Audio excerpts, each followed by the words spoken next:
I will never forget how she said it. Starting today, you'll be reporting to me. Her voice was light, almost playful, but her smirk carried the weight of a declaration of war. Her name was Candace, 26 years old, a full 18 years younger than me, with a resume thin enough to fit on a single page. She had been hired just last week, yet somehow overnight she was announced as the new head of my department. I had been with the company for nearly 2 decades. My title, Senior Operations Manager, didn't even begin to describe my real role. I was the one who kept things running when budgets fell apart, when projects derailed, when clients threatened to leave. I had patched this company's leaks so many times I sometimes joked I should be paid as a plumber, not an executive. But that morning, standing in the glass-walled conference room, I wasn't laughing. Candace stood before us like a queen before her court. She had that shiny confidence you only see in people who haven't lived long enough to fail. Fresh haircut, designer suit, manicured nails that tapped impatiently on the desk as the CEO sang her praises. Candace will be bringing fresh perspectives, bold strategies, he said, his hand resting proudly on her shoulder. She's the kind of leader we need for the future.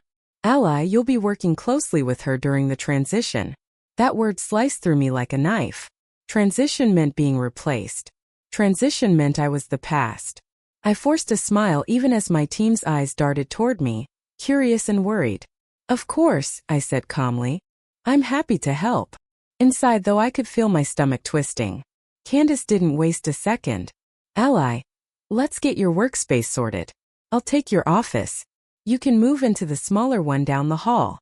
She spoke like it was already settled, not even waiting for my response. The room fell silent. My office. The office I'd earned after years of late nights, sacrificed weekends, and missed holidays.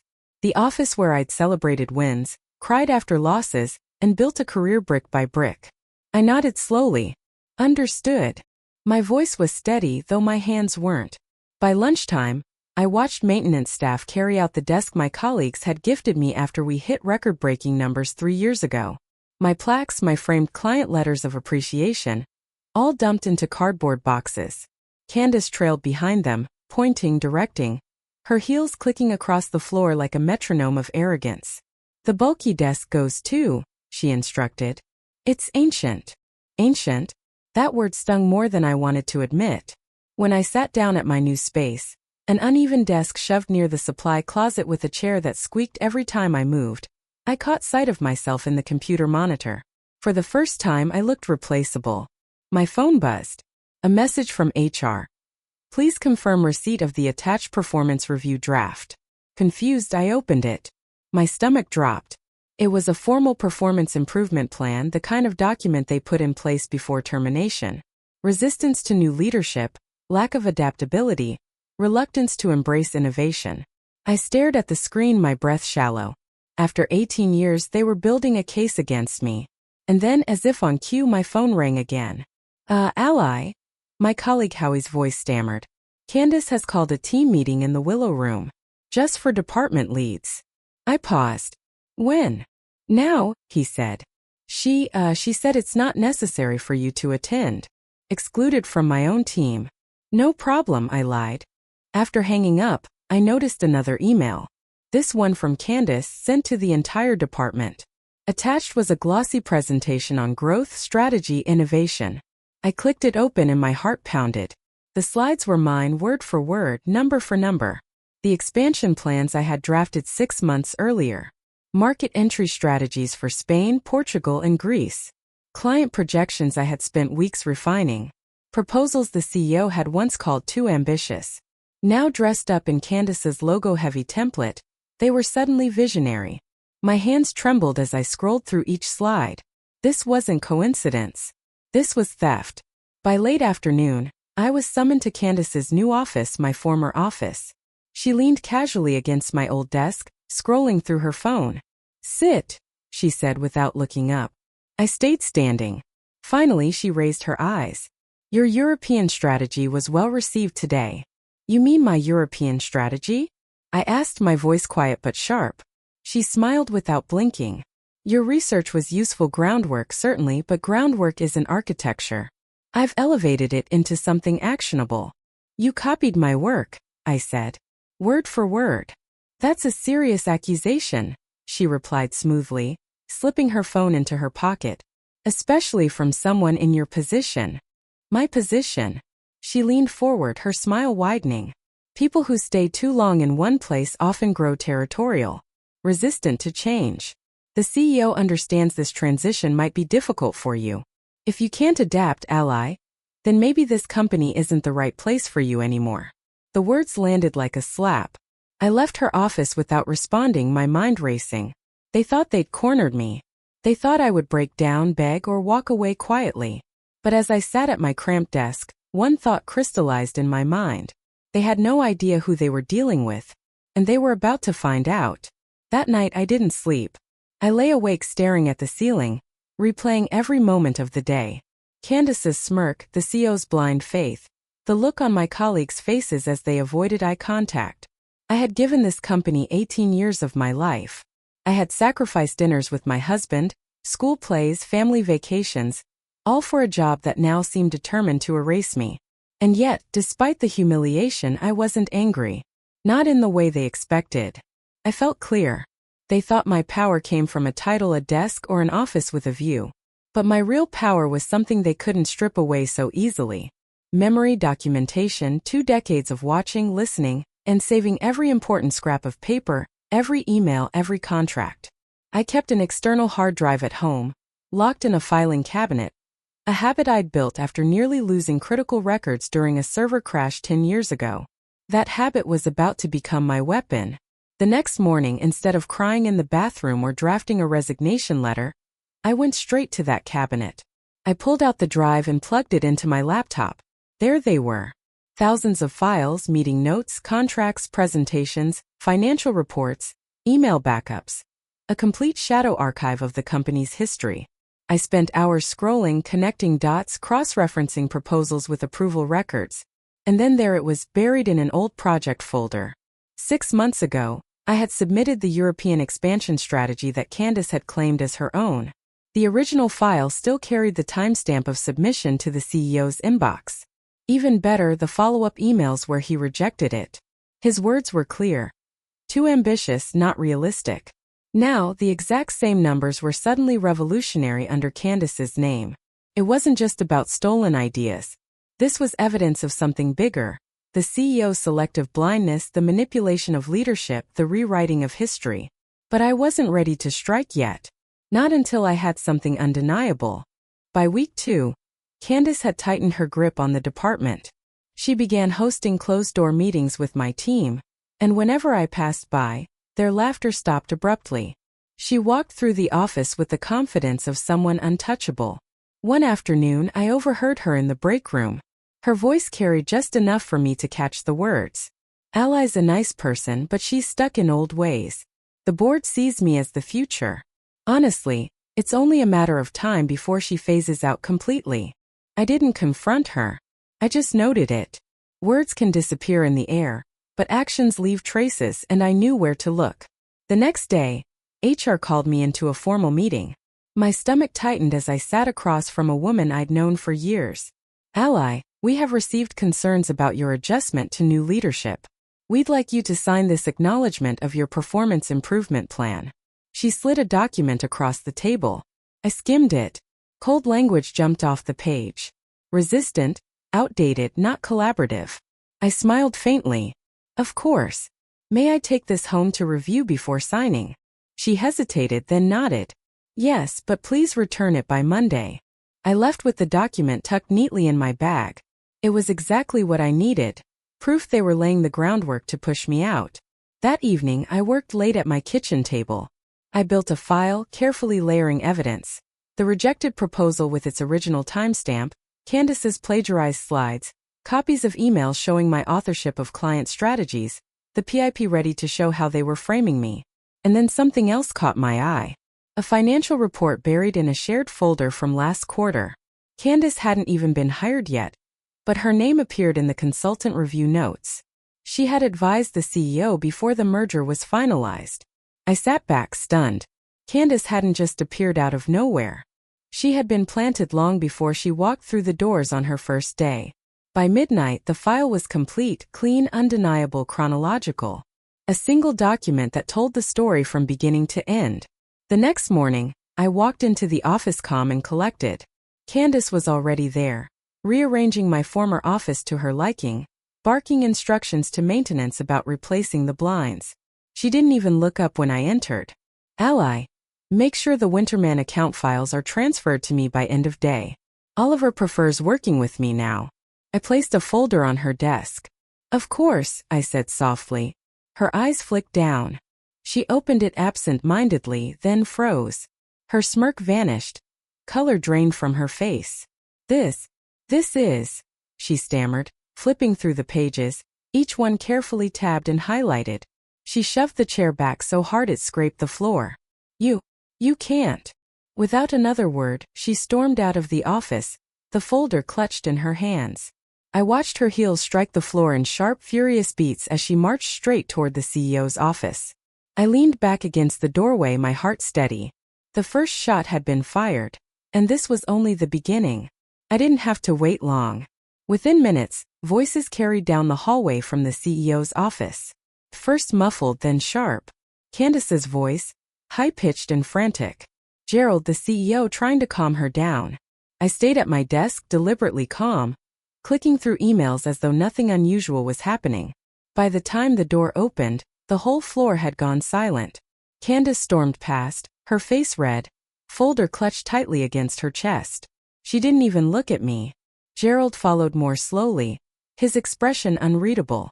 Ally, he said, his voice quieter than usual. Could you step into my office for a moment? I stood, smoothed my jacket, and followed him inside. The door shut with a soft click. For a moment, neither of us spoke. Gerald sat behind his desk, fingers steepled, his eyes searching mine. On the coffee table lay the folder I had placed on Candace's desk, now half open, paper spilling out. Where did you get this? He asked finally. I compiled it, I replied. From my own work files, emails, project archives. Every document in there belongs to the company. I've simply kept records. His jaw tightened. You're accusing a new department head of plagiarism. That's a serious claim, Ally. I leaned forward slightly. It isn't a claim. The timestamps, the emails, they speak for themselves. He exhaled slowly, flipping through the pages again. You understand how this looks? Internal conflict. One leader undermining another. The board doesn't want politics. Not after the merger. I held his gaze. This isn't politics. This is the truth. And if we ignore it, the consequences will be far greater than office gossip. He said nothing for a long moment. Then reluctantly, we'll review it. In the meantime, I expect you to remain professional. No more surprises. I nodded once. Of course. But when I stepped out of his office, every pair of eyes in the corridor shifted toward me. People who hadn't spoken to me in weeks suddenly looked nervous. Darlene, who used to share lunches with me, offered a weak smile. Howie quickly turned back to his screen, pretending to be busy. Candace didn't return for the rest of the day. That evening, just as I was about to leave, a notification popped up on my screen. Meeting invite. Executive conference room tomorrow, 9 a.m., mandatory. No subject line, no agenda, just one word in the sender field. Gerald. I knew then that this wasn't over. The next morning I dressed carefully. Neutral colors, professional but understated. No sign of weakness, no sign of arrogance either. When I arrived, the entire executive team was already seated around the long polished table. HR was there. Legal counsel too. And at the far end, Candace. She avoided looking at me, her posture stiff, hands clasped tightly on the table. Gerald cleared his throat. We're here to address certain concerns that have been raised regarding departmental leadership. All eyes shifted to me. Candace was the first to speak. This is retaliation. Ally has been resistant from day one. I've done nothing but try to modernize our processes, and she's twisting things to protect her position. Her voice trembled slightly, but she masked it with indignation. I waited until she finished, then opened my laptop. With permission, I'd like to show a few documents. Gerald gave a curt nod. I projected the screen onto the wall. First, the original email I'd sent 6 months earlier. Proposal attached, the timestamp, the subject line, the CEO's reply. Too ambitious, not realistic. Then I opened Candace's version. Submitted last week. Identical numbers, identical targets, identical phrasing. Only the formatting had changed. Murmurs rippled around the table. HR leaned forward. This appears troubling. Candace snapped. Coincidence. Market analysis often produces similar results. I clicked to the next slide. Coincidence doesn't explain why the formatting errors in my draft, the extra space before Portugal, the misaligned bullet under Greece, appear exactly the same in her presentation. The room went silent. Gerald rubbed his temples. Candace, how do you explain this? Her jaw clenched. Ally is manipulating the narrative. She's been compiling records for years obsessively. Who knows what else she's twisted? I closed my laptop calmly. Everything I've presented can be verified. Every file came from company servers. Nothing altered. Legal counsel scribbled notes, frowning. HR whispered something to Gerald. Finally, Gerald raised a hand. Enough. We'll conduct a full review. Both of you will remain in your positions until further notice. But I expect cooperation. No further escalation. Candace's chair screeched as she pushed back. This is ridiculous, she snapped, storming out of the room. The executives exchanged uneasy glances. I remained seated, hands folded neatly, my expression calm. When the meeting adjourned, Gerald caught my arm, his voice low and urgent. Ally, be careful. You've stirred something bigger than you realize. I met his eyes. I know. And I did, because in my bag alongside my laptop I carried another folder. One I hadn't shown them yet. The one that proved Candace hadn't just stolen my work. She had ties to the company long before she was ever hired. And when the time was right, I'd show them. The review dragged on for days. HR sent me polite but pointed emails asking for clarifications on my documentation. Legal requested copies of my backups, which I carefully provided. Each time I walked into the office, I felt the air shift. Colleagues whispered when I passed. Some offered quick smiles. Others avoided me completely. Candace, meanwhile, doubled down. She began holding impromptu team huddles without me. Every time I walked into the break room, her voice lowered just enough for the conversation to die. At one point, I caught her slipping into Gerald's office with a thick folder under her arm, her expression triumphant. By Thursday afternoon, I received a calendar invite marked confidential. Executive conference room, Friday 8 a.m. mandatory. I knew what was coming. They weren't going to simply review my evidence anymore. They were going to put me on trial. Friday morning I arrived early. The building was quiet, the kind of stillness before a storm. Inside the conference room, the full weight of leadership sat waiting. Gerald at the head, HR on one side, legal counsel on the other, and two board members who rarely attended internal meetings. Candace sat opposite me, her expression carefully neutral, though her fingers drummed nervously against the table. Ally, Gerald began, his voice heavy. We've reviewed your claims. But Candace has provided counter-evidence. Emails, performance reviews, and statements from several colleagues suggesting you've been resistant to change and territorial. I interrupted softly. Outdated, difficult to work with. Gerald hesitated. Yes. I smiled faintly. I expected as much. From her folder, Candace pulled a stack of printed emails. Here proof. Team members saying Ally dismissed their ideas, ignored collaboration, slowed progress. She spread the pages like playing cards across the table. I reached into my bag and laid down my own folder. Full versions of those same emails. You'll see the edits she made when you compare. Legal counsel picked one up, frowning as he scanned it. Side by side, the differences were clear. Sentences cut mid-thought, context stripped away. A joke about slowing progress with too many coffee breaks transformed into a criticism of my management. Murmurs rippled across the table. Candace's cheeks flushed. She's twisting this. I stayed calm. No, I simply kept the records. That's the difference between us, Candace. You manipulate stories. I preserve them. For a moment, the room tilted in my favor. Gerald rubbed his temples, clearly torn. That was when I placed one more sheet on the table.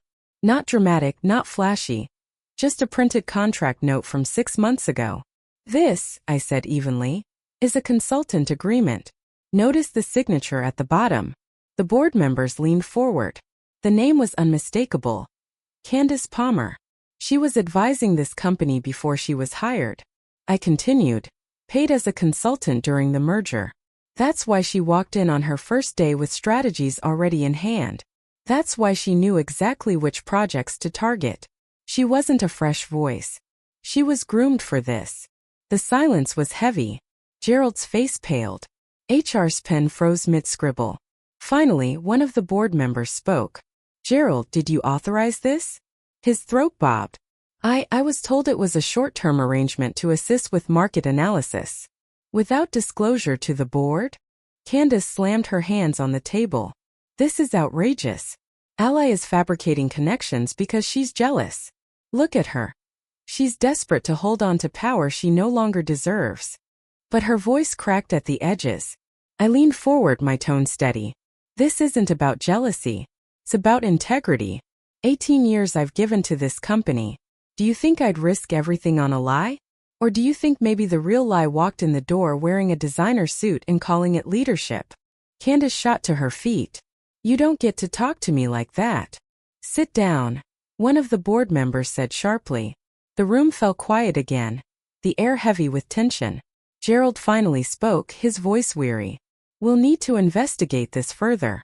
Effective immediately, both of you will be placed on administrative leave until the review is complete. Candace gasped. What? You can't.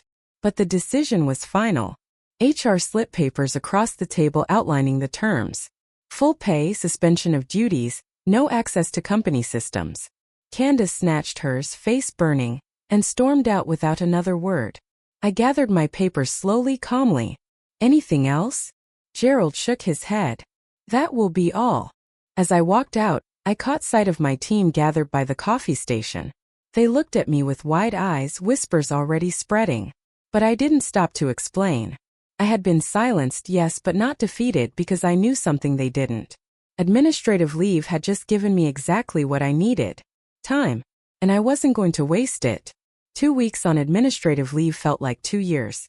The first few days I woke up at my usual 6 a.m. only to sit in silence with a cup of coffee, wondering who I was without the constant pull of emails, meetings, and deadlines. But then something shifted.